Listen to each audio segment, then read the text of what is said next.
Namibia lies in southwest Africa. The Namib Desert stretches for almost 2,000 kilometers along the coast. To the north, the desert is crisscrossed by several dry river valleys. One of them is the Huanib Valley. It runs through the desert for several hundred kilometers and ends in the sea.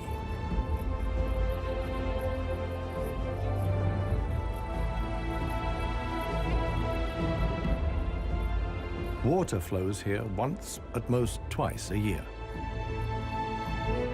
Only deep-rooted plants like anna trees can survive here.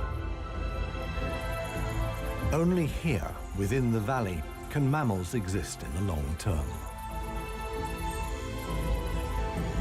It is the home of the desert elephants.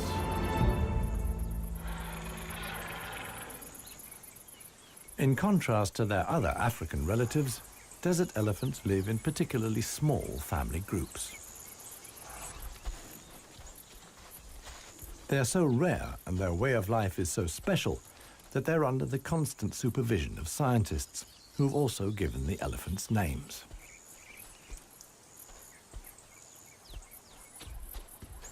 The head of this family is alpha cow Clarissa. The animals don't leave her side for a moment. Only Clarissa knows how to survive in this extreme environment. The shoots of the anna tree are now ripe.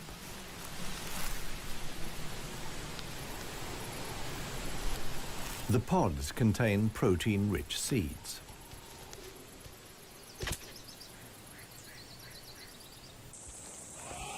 Clarissa has known every one of these trees since her childhood.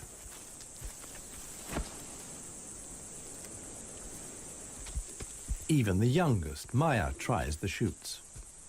Here, however, experienced trunk tip control is required. It's easier for her to get the protein she needs from her mother's milk. Desert elephants only have half the number of calves as other elephants. The male animals stay with their mother's family until they reach sexual maturity. With mock fights, they prepare for life without the protection of the females. Adult bull elephants are loners or travel in small groups. Jappy is the most skillful of them.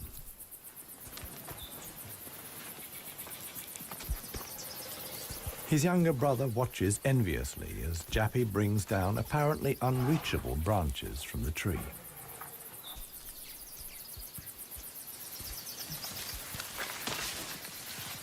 In the valley, Jappy is well known for such tricks. He learned them from his father. Friendship among bull elephants has its limits. Jappy is certainly not willing to share his branch with his younger brother.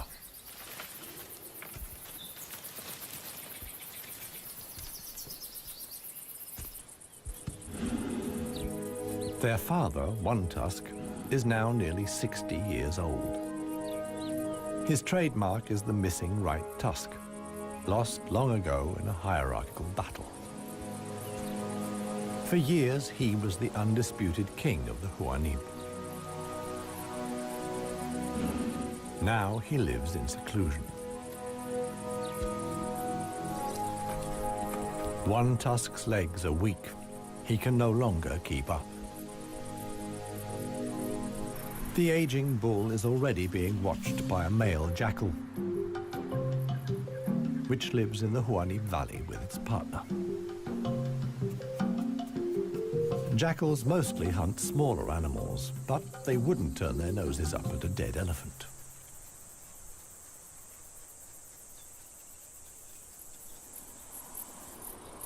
In a side valley, Clarissa has discovered a further source of food. There's a wide selection of bushes, grasses, and herbs.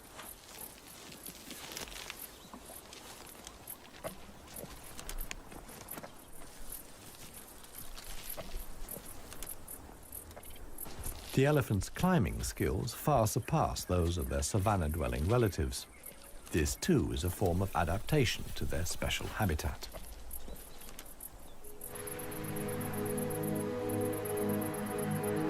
Old One Tusk has at last reached one of the anna trees in the Huanib Valley. But Clarissa and co haven't left very much for him to eat. He desperately searches for something edible in the remnants. In vain.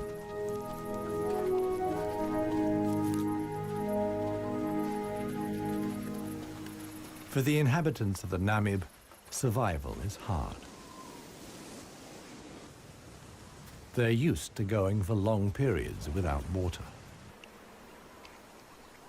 Many get liquid from their food or know secret sources of water. Regardless of size, every green leaf contains a minimum of liquid worth harvesting.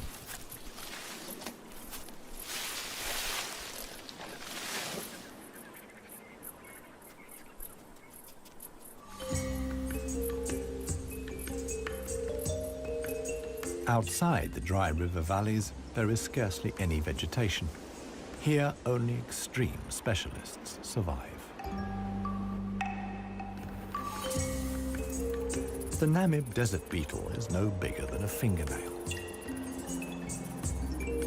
As all animals, it depends on water for survival and has developed a special strategy.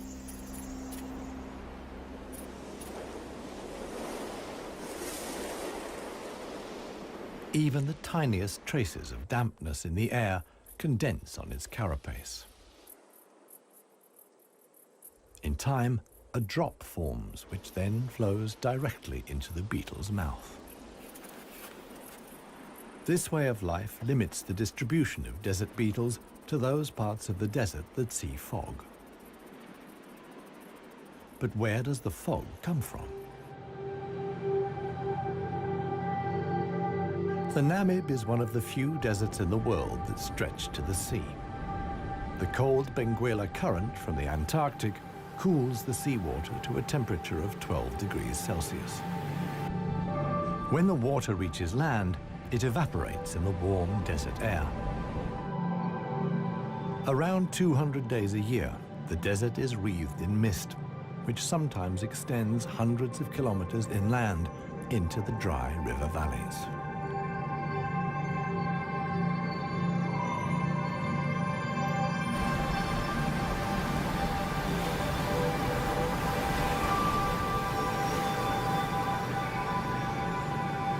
The Benguela current doesn't only bring fog, it's also rich in fish. The animals that benefit most are the brown fur seals.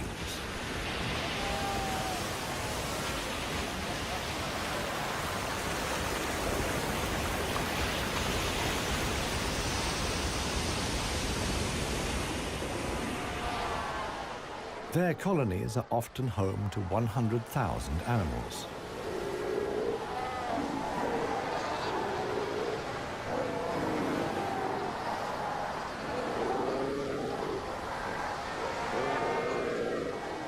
Right now, there's good reason for so many seals to congregate here. The mating season is just beginning.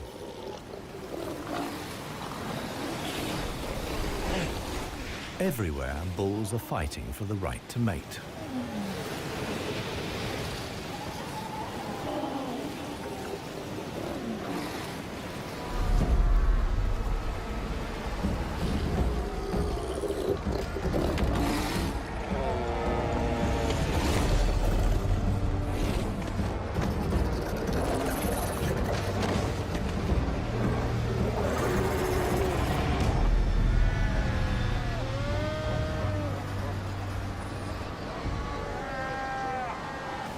The strongest conquer a whole harem and then have their flippers full.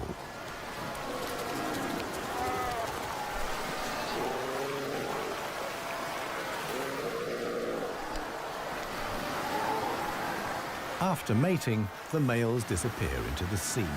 They're not involved in bringing up the young. The fog sometimes penetrates as far as the Huanib Valley.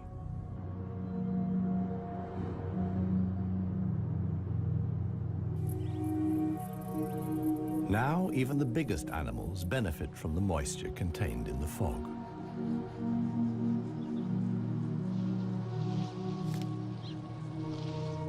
Jappy and his brother can take on a lot of liquid from the drops of dew on the plants they eat. This allows the elephants to go without water for up to 4 days at a time. The pair are still on the move together.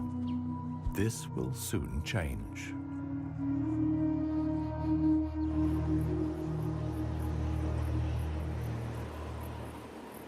As the fog lifts, the sun illuminates a very special event.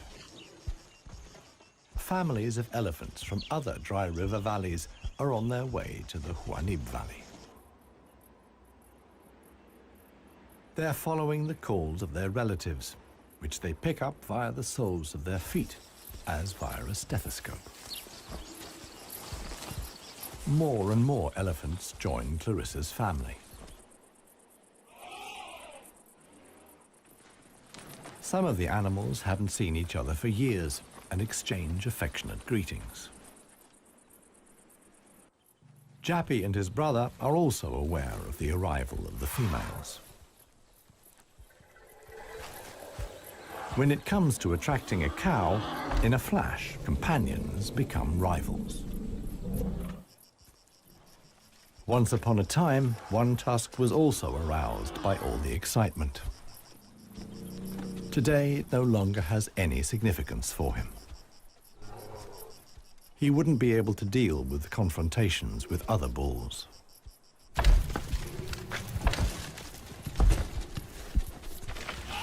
His sons and grandsons, on the other hand, are very excited. For them, it's important to make the most of the female's willingness to mate and prevent others from taking advantage. In the end, however, Jappy only manages to achieve his goal by means of a trick. He abducts the alpha cow, Clarissa.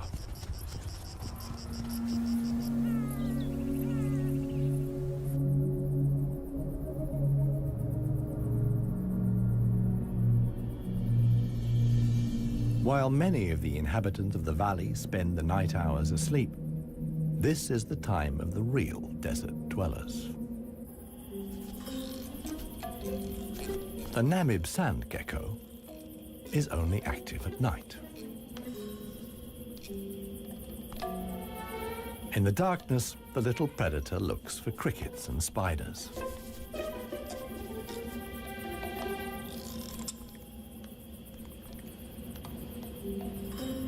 Like a frog's, its toes are webbed.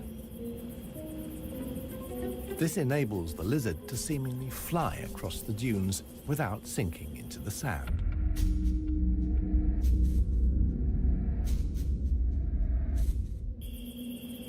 But it also needs to be on the lookout.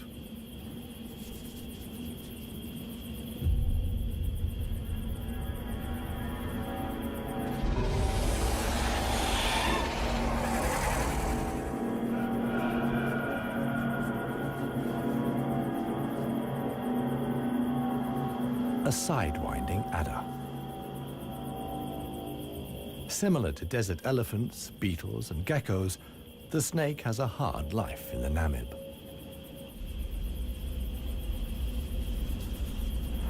It has to hunt successfully to survive.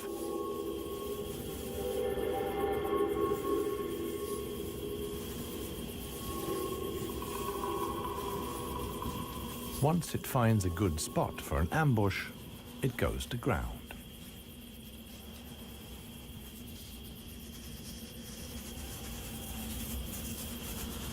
The snake is a predator that lies in wait for its prey, relying completely on its camouflage.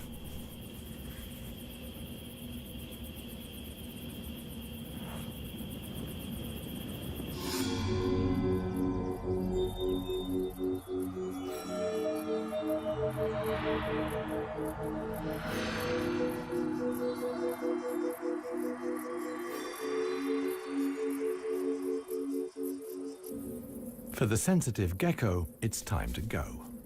In the sun, it would quickly dehydrate. Here, too, webbed feet come in handy. The lizard uses its legs as scoops to quickly dig out astonishing underground passages. It can make tunnels 1 meter long into the ground.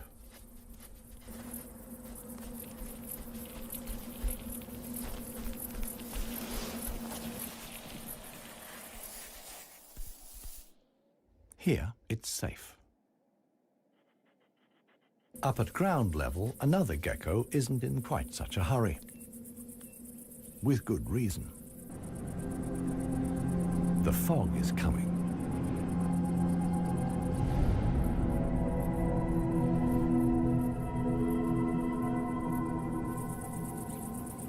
The lizard's large, mirror-like eye surfaces allow the fog to condense here. At last, water.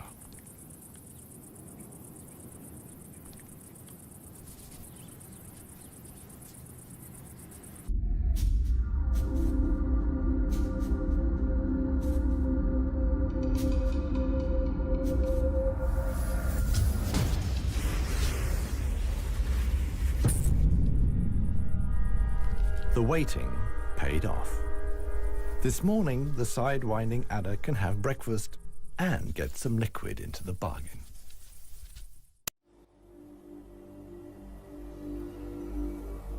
The Namibian winter is coming to an end, and with it, the mild climate brought by the fog. Relentless heat descends on the Huanib Valley.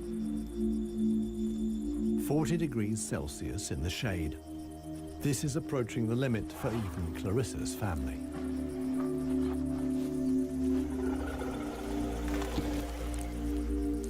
Elephants don't sweat, and so protect themselves against overheating by fanning their ears. But it seems too hot, even for that. The heat is hard to bear for all the animals, but for the youngest, the sun can be lethal. Maya is really suffering.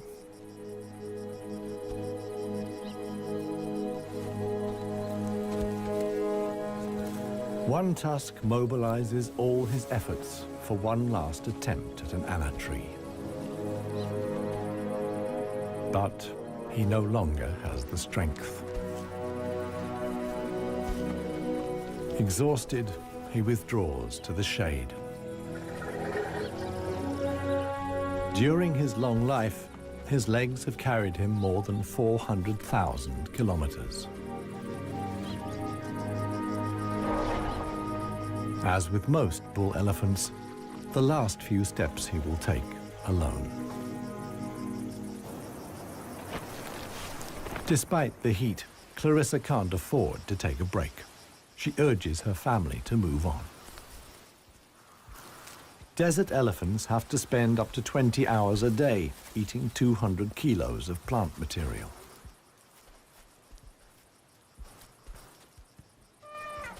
As tiring as that may be, Clarissa's family have no choice. One young bull is already so exhausted that he sleeps through the signal to move off. He only wakes up when the other elephants are already out of sight.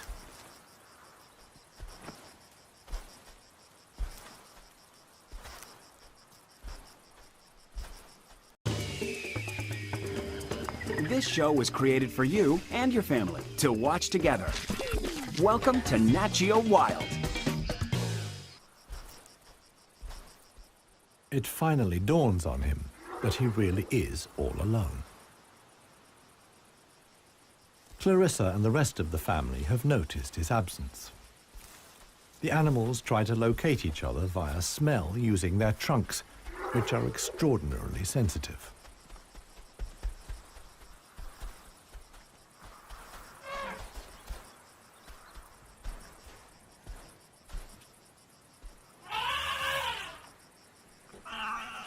In the end, it's Maya who gives the decisive call. Now the straggler knows which way to go.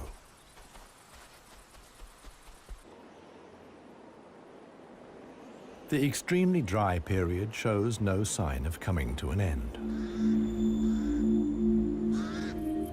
1 week later, the heat and the elephants have combined to decimate the plant life in the Huanim Valley. Vultures take up positions on the trees on the edge of the valley. Their time will come when the other animals can find nothing more to eat.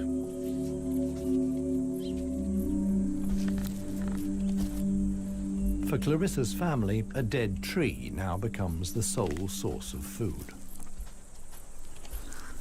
In the desert, a tree of this size takes years to break down. And it's the elephants that turn it into food again for the other animals. They themselves only use 60% of what they eat. The rest they excrete undigested. In this way, they distribute seeds, like those of the anna tree. Some animals, like the helmeted guinea fowl, take the majority of their food from what the elephants deposit.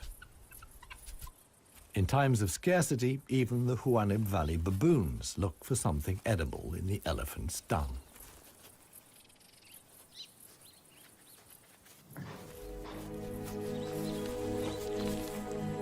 Old One Tusk has one more go at the wood.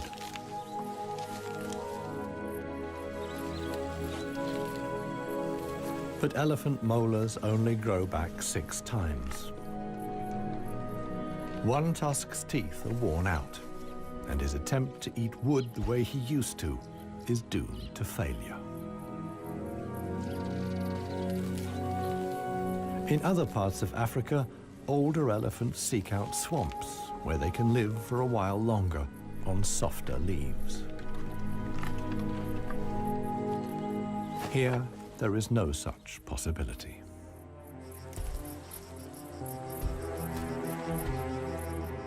For Clarissa, too, the situation is becoming threatening.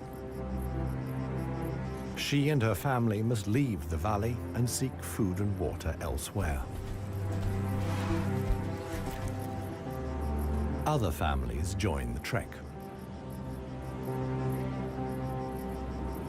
Only Clarissa's knowledge of hidden water sources can save them now.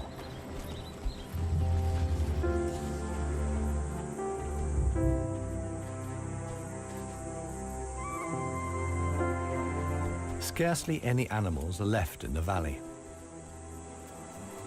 Even the jackals are leaving. In their search for food, they will move along the Huanim Valley until they reach the coast. Only One Tusk is too old and too tired for the trek. The one thing that could save him now is rain that would let soft grass grow. With this slim hope, he remains behind.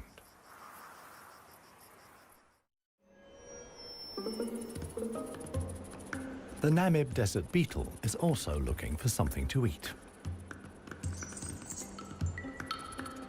In contrast to most of the desert dwellers, it is not seeking fresh young shoots. The beetle is on the lookout for plant residues. The unceasing wind is a help. It sweeps fragments of plant life together in valleys and hollows between the dunes. Mostly it's just a few bits of leaf. But sometimes it collects and becomes something like a herbal rubbish dump. Although the plants are completely dried out, they still contain important nutrients.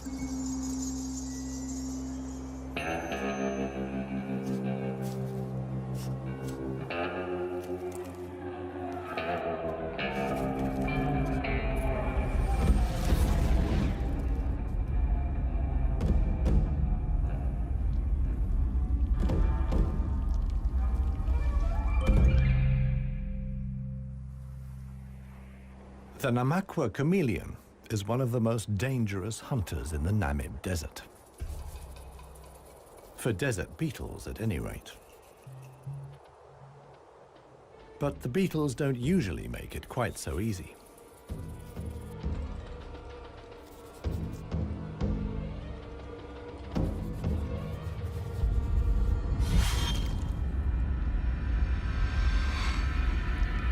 The beetles aren't only full of protein, but also provide essential liquids for the lizard.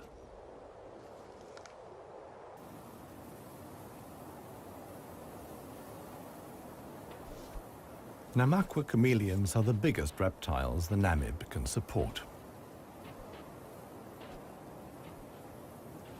In contrast to the mammals, they can't undertake long migrations to look for food and water. Similar to the Huanib, a river once flowed here. Along its banks, animals like chameleons penetrated deep into the desert. Hundreds of years ago, the dunes slowly invaded the riverbed and cut off the water supply. This process was so slow, however, that the animals had time to adapt to the new conditions.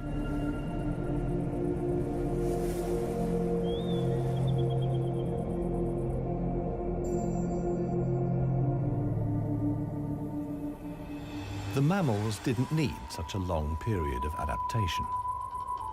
Their ability to migrate over long distances enabled them to conquer the desert much more quickly. The pair of jackals will soon reach the coast.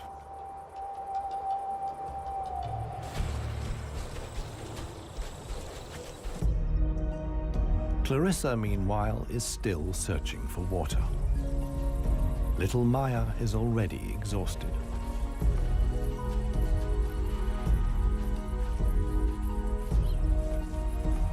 The group has to keep stopping. The animals are reaching the limits of their strength. Clarissa can produce less and less milk for her daughter. Suddenly, a commotion as Maya sinks to her knees. But Clarissa urges her offspring onwards. It is their only chance.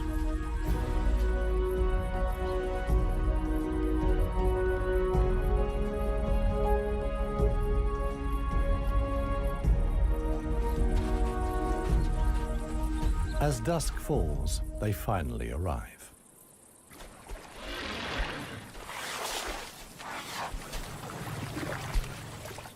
Thanks to Clarissa's knowledge, there's something to drink at last. Adult elephants can get by on 100 liters of water a day.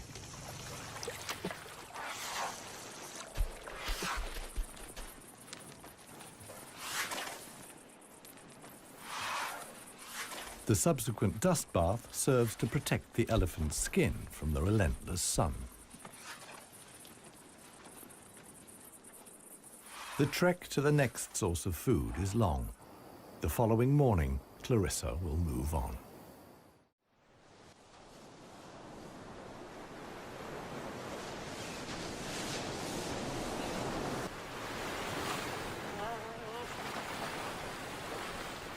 The jackals have finally reached the sea and move southwards along the coast.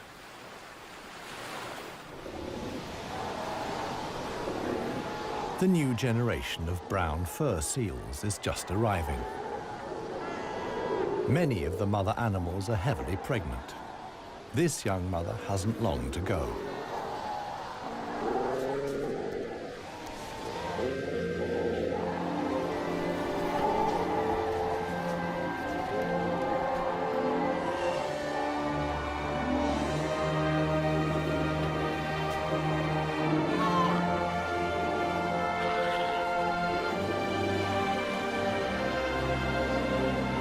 The mother at once welcomes her offspring into the world.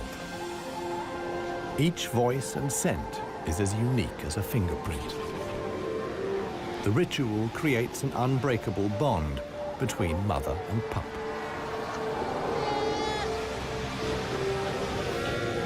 Directly after the birth, the pup has to be suckled.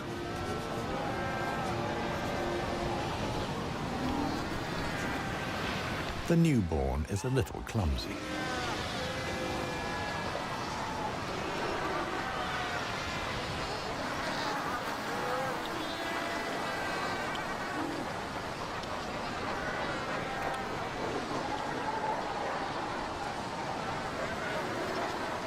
The young mother is not alone.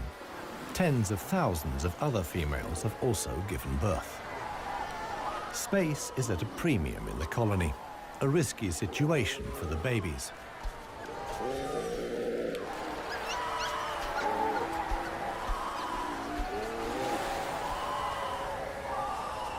To minimize the danger, the seals organize a kindergarten. Many of the mother animals leave their newly born pups here.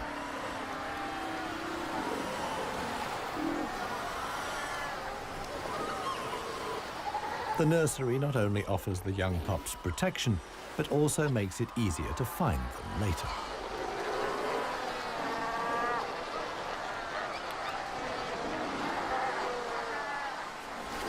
The mother seals have to go out hunting every day to make sure their milk is nutritious enough for the young.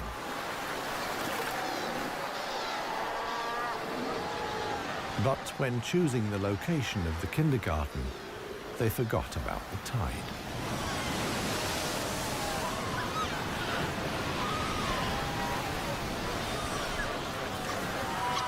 The pups fight desperately against the onslaught of the waves. The baby is washed out to sea, along with the other newborn seals.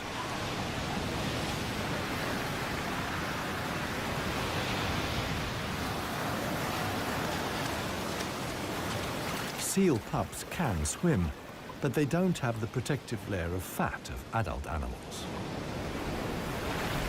The pup fights for survival. Another is slowly but surely losing the battle. Within a few minutes, the pups are so exhausted that they can no longer keep their heads above water and drown.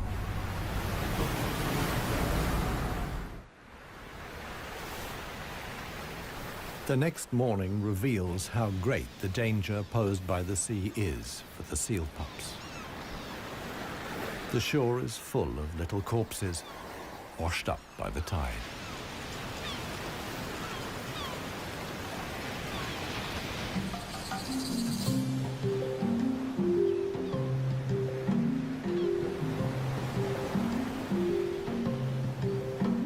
The jackals from the Huanib. The pair have traveled hundreds of kilometers from the arid valley.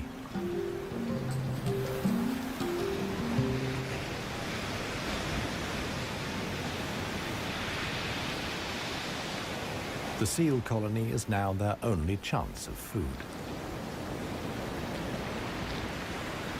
Jackals aren't choosy. For them, eating carrion is nothing unusual.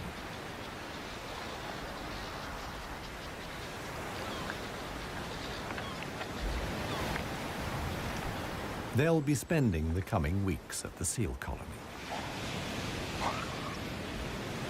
Only when the pups are old enough to swim enduringly, and thus the supply of food runs out, will the jackals return to the Huanib Valley.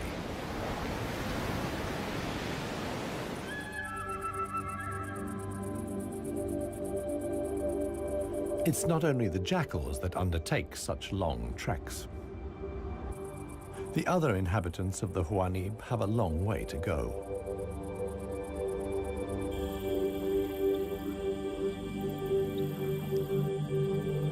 An oasis hidden deep in the desert. Oasis.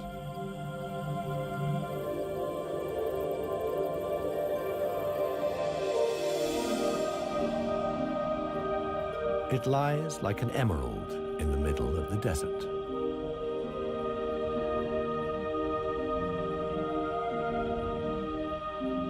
A thin band of loose vegetation lines the watering hole.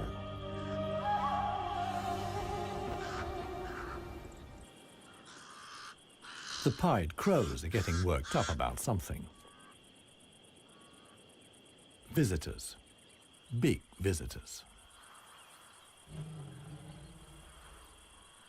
the legendary desert lions.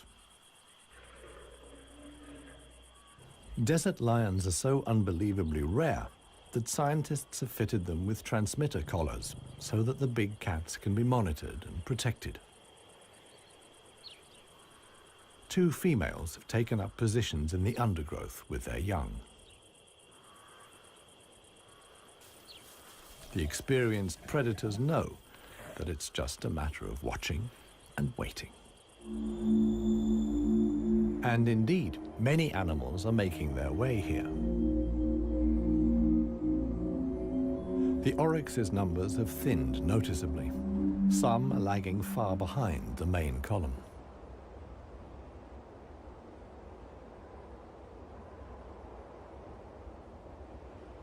After more than 10 days' trek, the first animals finally reach the source. Cautiously, they approach the steep bank. They're in danger of sinking into the soft ground.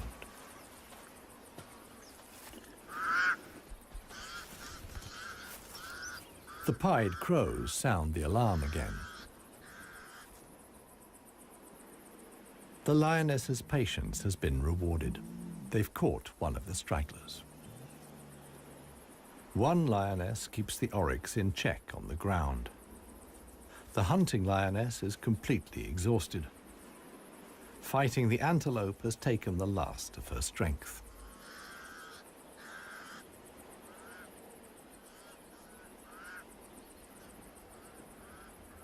She drags herself back to the bushes to get her cubs.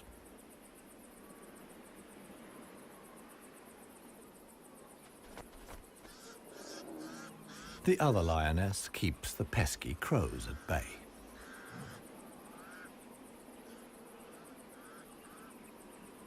Luckily for the huntress, the cubs quickly grasp the situation. They can hardly wait to get their teeth into some fresh food. All the animals here are fighting for survival. The lionesses won this round. They've enough food now to last the coming weeks.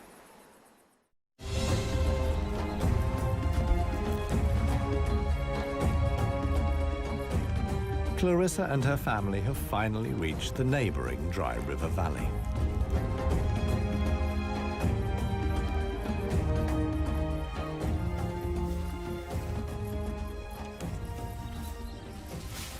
The experienced cow knew instinctively that in times of drought, there was some precious greenery here to feed on. The exhausted animals can at last fill their stomachs again.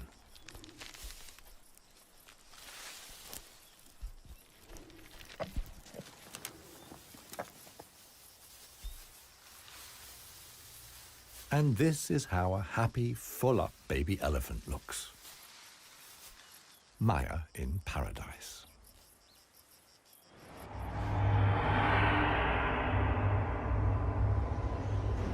A strong wind blows in from the coast, and sandstorms form in the hinterland.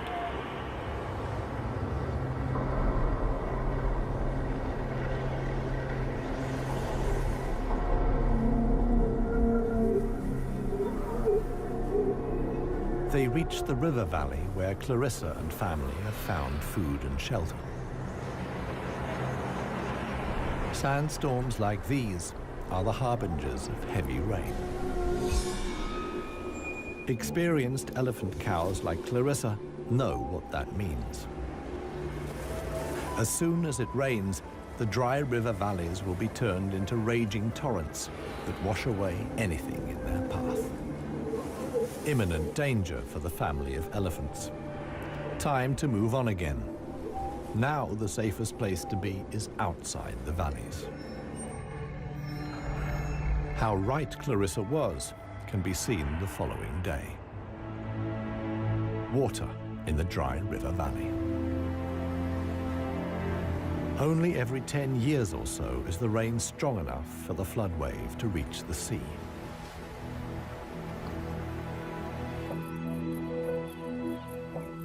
Just a few days later, the first green shoots begin the transformation of the dry river valleys.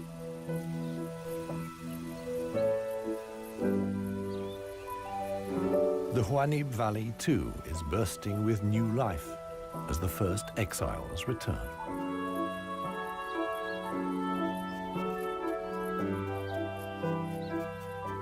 For one animal, however, the rain came too late. Old One Tusk succumbed to hunger before the first drops fell. The jackals find his body on the edge of the valley.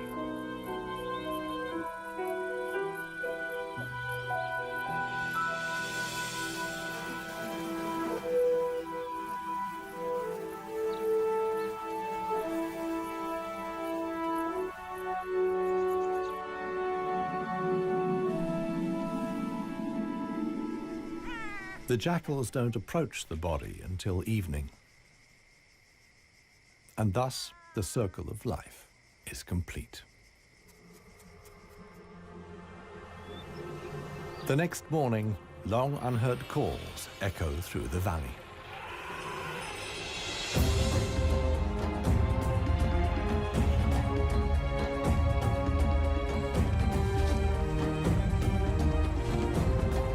Clarissa is back.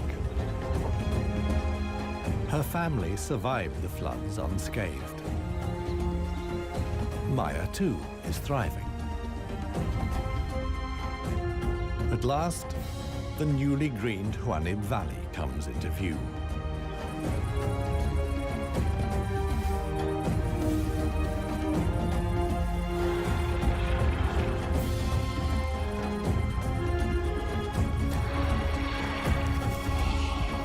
Clarissa's family is home again.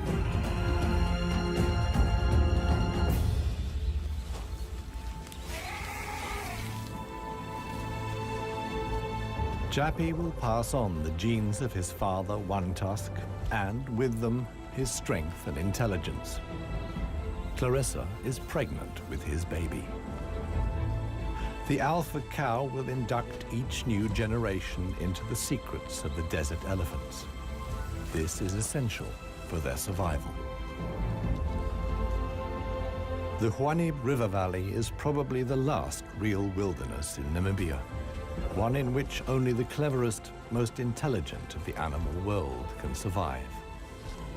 A life of extremes in the home of the desert elephants.